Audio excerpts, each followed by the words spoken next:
Fortumturi. Fragmentet biblike vazhdojnë të na formojnë me Krishtin, duke na mbajtur të orientuar drejt Tij dhe duke na përtërirë. Kjo është arsye që Kisha në mbledhjen e saj adhuruese ka vendosur pjesën didaktike përkar pjesës sofrimit të dhuratave tona, duke lartësuar pra qenien tonë në njohje për jetim, por dhe në ofrim dhe në blatimin e dhuratave. Jo të shkëputura nga njëra tjetra, sepse në formimin tonë dhe shenjtërimin tonë në Krishtin merr pjesë e gjithë qenia jonë bashkuar në një person të vetëm, dhe nuk shenjtërohen vetëm pjesë të personit tonë. Fragmenti ungjillor sipas Lukait që u dëgjua sot na mëson për mirënjohjen dhe shfaqjen e saj.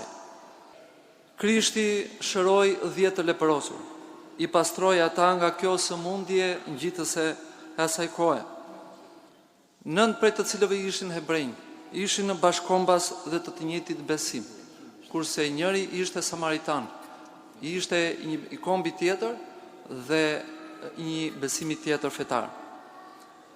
Nga këta 10 që u pastruan, pra u shëruan, vetëm njëri u kthye dhe i dha falënderim Krishtit. Pra, i shfaqi mirënjohjen e tij për këtë shërim. Dhe ky ishte samaritani. Kjo mirënjohje ishte në një proces të vazhdueshëm. Nuk ishte vetëm një çast. Ai pasi kuptoi që u shërua, u kthye nga rruga në cilën kishte nisur, filloi të lavdëronte Perëndin, e gjeti Krishtin për ta falendëruar, i ra ndër këmbë dhe e falenderonte. Dhe Krishti si vazhdim dhe si në formë shpërblimi, në vazhdim pra i dha hir, i dha shpëtim dhe tha, nga besimi yt ti tani shpëtove. Pra kjo mirënjohje i solli këtij njeriu, i solli shpëtimin e vetëm që i dha Krishti. Përveç këtij mesazhi që marrim sot, ne udhëzohemi edhe me anë të një fragmenti tjetër mjaft të njohur dhe mjaft të dashur për ne. Pra fragmentin apostolik që na shërben për ripërtëritjen tonë me Krishtin. Apostol Pavli në letrën e tij drejtuar Kolosianëve, antarëve pra të komunitetit të krishterë të qytetit Kolos në Azinë e vogël, i inkurajon në zgjedhjen e re që kishin bërë, pra në bashkimin e tyre me Krishtin. I inkurajon që të vazhdojnë në jetën e tyre të re dhe të formohen në këtë bashkim me Krishtin, dhe si rrjedhojnë nga ky bashkim në mënyrën e re të jetesës, bashkë pra me mendimet dhe veprimet që shfaqte kjo jetë e re. Dhe si rrjedhoi kjo jetë e re, shfaqte në vazhdim përpara një shoqërisë asaj kohe edhe një jetë të re, një person të ri, një njeri të ri. Një njeri i ri që rilind dhe ripërtërihet prej hirit Perëndis. Kusht për këtë rilindje dhe jetë të re, apostulli përcakton qartë. Është zhveshja e njeriu të vjetër bashkë me veprat dhe mendimet e tij, si edhe veshja me njeriu e ri. Në këtë kusht apostulli përpiqet që të shfaqë qartë dhe dallueshëm se cilët janë këto dy jetë, pra jeta e vjetër dhe jeta e re, dhe njëkohësisht kategorizon dy lloj personash. Pra njeriu e vjetër dhe njeriu e ri, me karakteristikat përkatëse, duke i emërtuar pra njeriu i vjetër dhe njeriu i ri. Por le të referohemi edhe një herë apostullit, se cilët janë këto njerëz, pra njeriu i vjetër dhe njeriu i ri. Bëni pra të vdekura pjesët e trupit tuaj që janë mbi dhe, imoralitetin, ndyrësinë morale, epshin, lakminë e keqe dhe pangopsin, që është i dhujtari, gjëra për të cilat vjen zemërimi i Perëndis përmbi të bijtë e pabindjes. Në këto edhe ju ecët dikur, kur rronit në to, por tani hidhini te dhe ju të gjitha këto, mërin, zemërimin, ligësin, blasfemin, fjalët e ndyra prej gojës suaj. Mos i thoni gënjeshtra njëri tjetrit, pasi zhveshet njeriu e vjetër bashkë me punët e tij, edhe veshët të riun që për të rihet në njohje sipas shëmbëllesës së tij, që e ka krijuar. Ku s'ka grek e judeas, rreth prerje e pa rreth prerje, barbar, skit, shërbëtor, të lirë, por të gjitha e mbi të gjitha është Krishti. Vishni pra si shenjtor të zgjedhur e të dashur të Perëndis, për dallim, mirësi, për ulësi, butësi, zemërgjërësi, duke duruar njëri tjetrin dhe duke ndjerë njëri tjetrin, në pas të ndonjë ankesë kundër ndonjërit. Ashtu si edhe Krishti ju ndjeu ju, kështu edhe ju.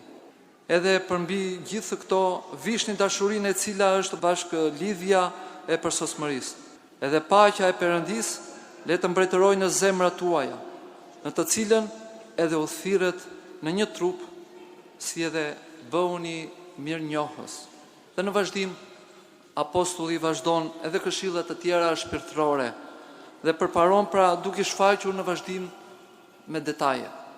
Pra ai shfaq në vazhdim jetën e re, i inkurajon për njëkohësisht dhe i tregon që kjo jetë e re ka këto rrjedhoja, por njëkohësisht ka dhe këtë pasuri jete.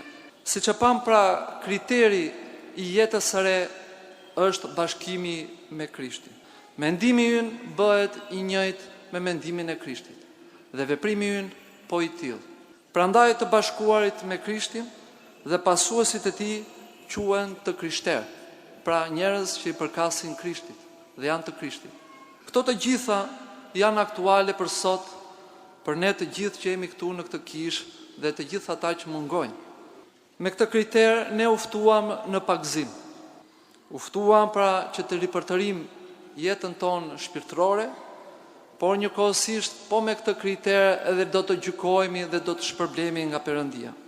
Në kishën e Krishtit, si antartë së cilës ne jemi, shikojmë dhe konstatojmë që jepet shumë rëndësi njeriut, revolucionit të shpirtëror dhe ripërtëritjes së brendshme të thellë që duhet kryejmë. Gjithmonë pra të revolucion dhe ripërtëritje do ta bëjmë duke patur si kriter shëmbëlesën, pra ne duke shëmbëllyer pra Krishtit, krijuesit të kësaj jete të re. Kështu ne në vazhdim me këtë jetë të re shikojmë që ja besojmë veten tonë, ja besojmë Krishtit. Dhe përpiqemi ta imitojmë duke e quajtur veten tonë antar të popullit të shenjtë. Dhe gjithë kisha bëhet popull i shenjtë në Krishtin. Dhe popull i shenjtë që nuk ka më dallime kombësie, race apo klase sociale. Dhe konkretisht apostulli ne na thot, pra të përtërihet njeriu i ri në njohje sipas shëmbëllesës së atij që e ka krijuar. Pra ku s'ka grek, as judeas, as rreth prerje ose pa rreth prerje, barbar apo skit, shërbëtor apo të lirë, por të gjitha e mbi të gjitha është Krishti. Vazhdimisht pra ne orientohemi drejt Krishtit, dhe Krishti qëndron jo vetëm kriteri i jetës tonë i vetëm, por ky Krisht shfaqet tani publikisht edhe tek jetët e secilit për atyre që janë bashkuar me të. Prandaj ne shikojmë edhe tek imazhi i secilit, shikojmë imazhin e Krishtit. Atë dashuri që ne duhet ta shfaqim drejt Krishtit, do ta shfaqim edhe ndaj të tjerëve. Nuk ka Krisht pa një dashuri drejtuar tjetrit. Dhe si përfundim, lavdërojmë Zotin që ndodhemi në një kishë të tillë, lavdërojmë Zotin që ne ndodhemi në një jetë të re. Por përpjekja jonë nuk ka mbaruar. Sfida jonë nuk ka mbaruar. Do duhet ta rinovojmë vazhdimisht jetën tonë me këto kritere që tha vet apostull Pavli. Dhe duhet ta diferencojmë jetën tonë si një jetë të re brenda shoqërisë, por edhe brenda vetes tonë. Ta shfaqim jetën e re, ta shfaqim mirënjohjen ndaj Zotit dhe ndaj njerëzve që punojnë për Zotin dhe punojnë me Zotin dhe jetojnë me Zotin. Kjo mirënjohje me të vërtet do të na shfaqi njerëz të rinovuar, të ripërtërir dhe njerëz me vetë Krishtin.